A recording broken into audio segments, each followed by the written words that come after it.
I've seen a lot of entitled people walk through courtroom doors, but nothing prepared me for the morning Vivian Hardcastle arrived in a State-funded SUV flanked by two attorneys, wearing a Chanel jacket that belonged at a charity gala and carrying the specific expression of someone who has already decided this proceeding isn't worth her full attention.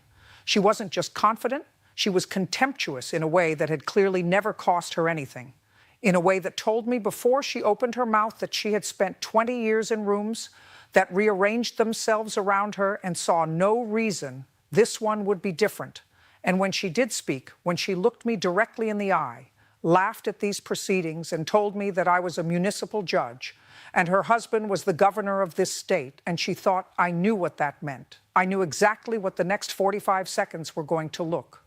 Why? What happened in that courtroom that morning proves something I have believed for 30 years on this bench. The title beside your name means nothing in this room. What matters is what you did and what you do when you're finally required to account for it. If you believe that no title, no husband's office, and no amount of political insulation places any person above the reach of this bench, stay for every word of this story. Because what happened to Vivian Hardcastle after that laugh is the reason cases like this one still matter. The case file on my desk told a specific story, 47 seconds of video, a flower arrangement at a farmer's market, a 52-year-old florist shoved backward into her own display table, a bruised wrist, a cracked display case that had taken 2 years to save for, and the words captured clearly by a bystander's phone, "You're nobody. Do you know what my husband can do to a business like yours?"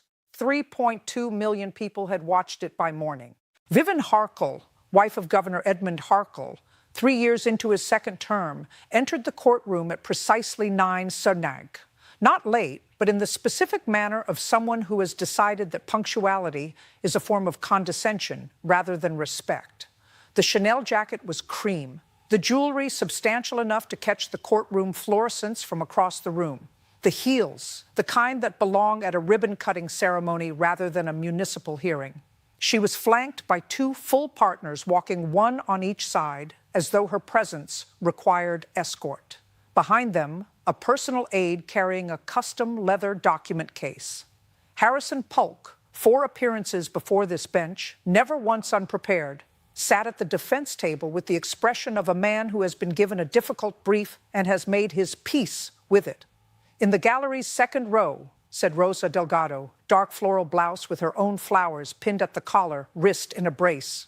The particular stillness of someone who has been told by everyone around her that this room is where the answer comes, and who has decided to believe that for exactly as long as it takes to find out if they're right.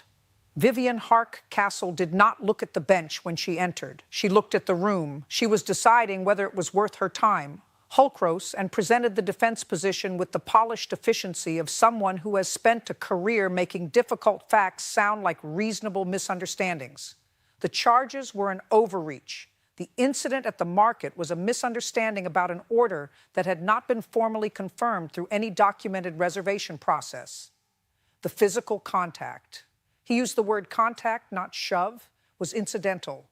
The kind of inadvertent thing that happens in crowded market settings when emotions run high on both sides. The video, while regrettable in how it had been framed by media coverage, did not capture the full context of a situation that had become unnecessarily confrontational. Then, with the seamless transition of someone who has learned exactly how to introduce an argument he is not technically making, Polk mentioned Mrs. Hardcastle's charitable work. Hundreds of thousands raised for children's hospitals, arts programs, and underserved schools, food banks across 3 counties. He did not say this made the charges inappropriate. He didn't need to.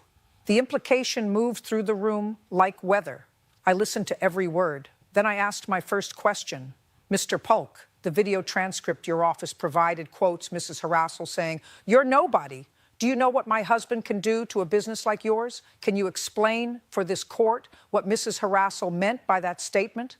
Pope pivoted smoothly. Emotions were running high. The statement was hyperbolic. No actual threat to Miss Delgado's business was intended or implied. I nodded. Then I asked my second question. Has the governor's office made any contact with any regulatory body, licensing authority, or commercial permitting office regarding Miss Delgado or her business in the 6 weeks since this incident? The silence that followed was not Pulse's. It was Vivian's. Her head turned toward him with an expression that told everyone in the room with enough experience to read it that the answer to that question was not no. I noted the silence for the record. Then I asked to see the video. It played without narration, no commentary, no caption, no framing of any kind. Just 47 seconds of footage from a farmer's market on a Saturday morning. Clear enough that every person in the courtroom could read the expressions on both faces, the approach. Vivian and two friends moving toward Rose's stall with the unhurried ease of people who have never had to wait for anything. The demand, Vivian indicating the P&E arrangement, the exchange of words, Rose's explanation, careful, non-aggressive, both hands visible on the table, the specific body language of someone who was trying to resolve a situation without escalating it. Vivian's response escalating anyway. The reach across the table, then the shove. Both hands deliberate force. Rosa stumbling backward into her own display. Arrangements scattering across the market floor. The cracked display case audible even on the phone's microphone. And the words captured with complete clarity. You're nobody. Do you know what my husband can do to a business like yours? Then Vivian picking up the arrangement, walking away, not looking back. The courtroom was silent when it ended. I looked at Vivian Harkle. She had watched the footage with studied distance. The specific expression of someone who has decided that the woman on the screen and the woman at the defense table are two separate matters that require no acknowledged connection between them, no recognition, no reaction, a fate maintained removing a weather report about a city she has never visited. I asked her directly, Mrs. Hardcastle, do you believe that what you did to Rosa Delgado was wrong? Polk began to rise. I raised one hand without looking at him. I asked Mrs. Hardcastle. He sat. The room waited. Vivian leaned slightly forward. She looked at me directly, not with the managed, careful eye contact of someone who has been coached on how to address a judge, but with the specific directness of someone who has decided that the clearest available move is to make her position as visible as possible. She said she thought it had been handled badly, but frankly, and she wanted to be honest, she thought this entire proceeding was an embarrassment. I was a municipal judge. Her husband was the governor of this state. The idea that she was sitting in this room being treated like a criminal over a flower arrangement at a farmer's market was ridiculous. And she thought I knew it. Then she laughed. Not nervously, not as a social reflex. This was the specific laugh of someone who has assessed the available positions, selected contempt as the strongest one, and committed to it fully. The laugh of a woman who has been in rooms her entire life where that particular performance ended conversations, redirected proceedings, and reminded the person across from her of the relevant power differential. The courtroom went completely still. I did not raise my voice. I did not reach for the gavel. I looked at Vivian Hardcastle for a long moment. The look of someone who has just been handed in open court on the permanent record of a legal proceeding, the clearest possible statement of everything this hearing needed to establish.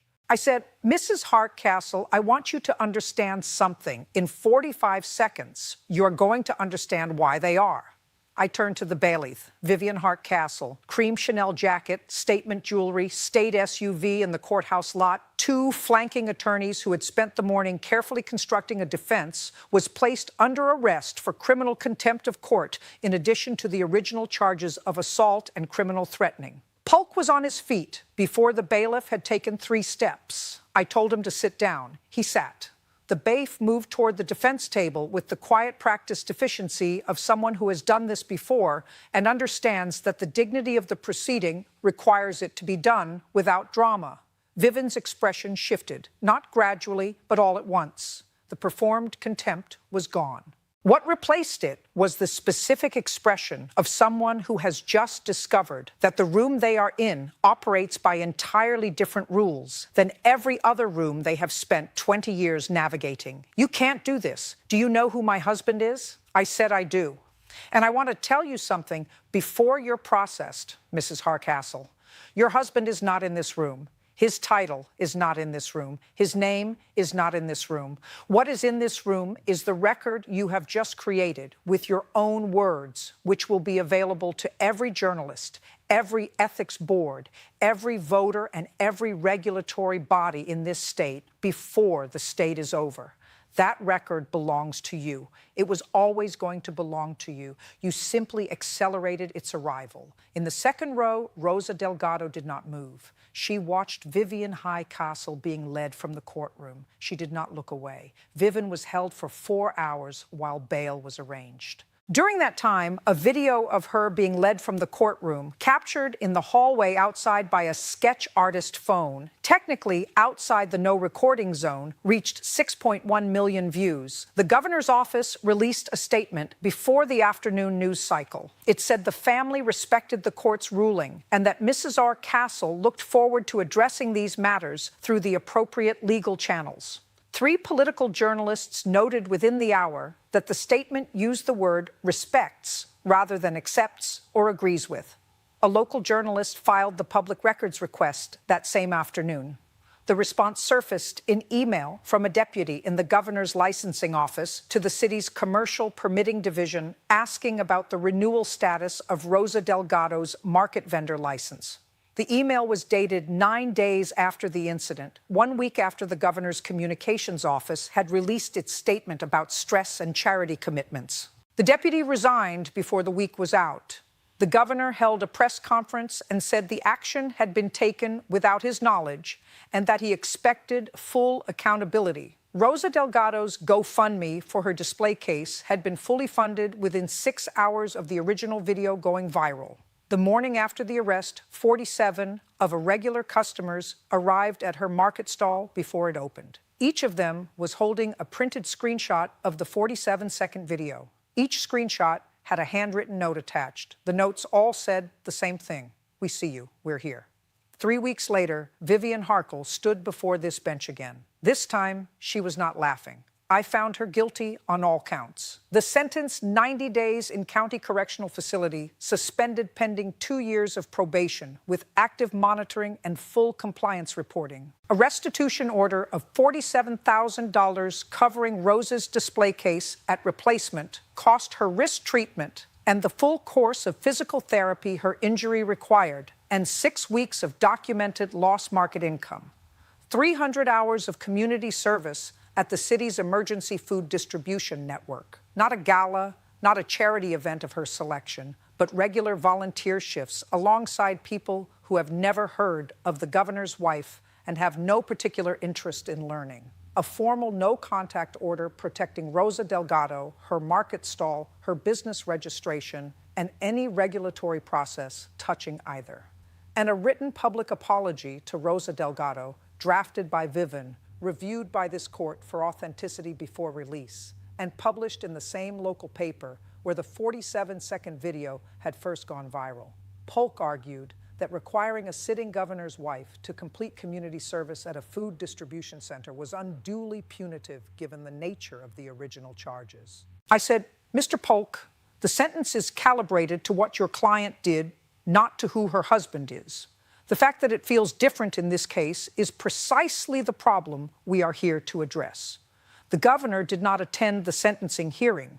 His chief of staff issued a brief statement the family respected the court's ruling. 3 political analysts noted on the evening news that the governor had again used the word respects. The distinction, the same journalist noted, had not changed. Rosa Delgado stood and did not describe her wrist, did not describe the display case or the 6 weeks of lost income or the market morning she had spent wondering whether a licensing inquiry she hadn't known about would quietly determine whether she was still allowed to be there. She described the morning after the video went viral. She had arrived at her stall before it opened the way she always did. 47 people were already in line, not customers waiting for the market to open. People who had come specifically for her stall, specifically that morning, each of them holding a printed screenshot of the 47-second video with a handwritten note attached. Every note said the same thing. We see you. We're here. She described 11 years of building something with her own hands on a plot of land she rents for $400 a month. what it costs to build something like that and what it means and why she was not willing to be told by anyone, including the wife of the sitting governor, that she was nobody. "I know who I am," she said. "I have always known who I am. I just needed this room to confirm it." The courtroom did not erupt. It breathed the specific collective exhale of a room that has been waiting 3 weeks for those words and recognizes them when they arrive. The written apology, when it was published, Rosa framed and placed behind the counter of her stall. Not because it meant what it was supposed to mean, because it is a document that exists, and its existence is itself the answer to the question that needed answering. Vivian Hart-Castle completed her probation, her community service, and her restitution payments across the following 2 years. The written apology was adequate. The sentences about Rosa being a valued member of the community read noticeably differently in texture from the sentences about Vivian's personal commitment to growth and accountability. A local columnist noted it appeared to have been written by committee. Rosa framed it anyway. The governor did not seek a third term. His communications team cited a desire to spend more time with his family. Political analysts cited the 47-second video, the licensing office email, and the deputy's resignation. The distinction between the two explanations was not as large as either side would have preferred. Rosa Delgado's market stall now has a 6-week pre-order waiting list for custom arrangements. She hired 2 part-time assistants in the year following the sentencing. The new display case, funded by the restitution order, is larger than the original with better lighting. Above it, in handwritten letters on a small card she made herself. Established 2013. Still here. I keep a copy of the 47-second video transcript in the top drawer of my desk. Not the shove, not the laugh, not the arrest.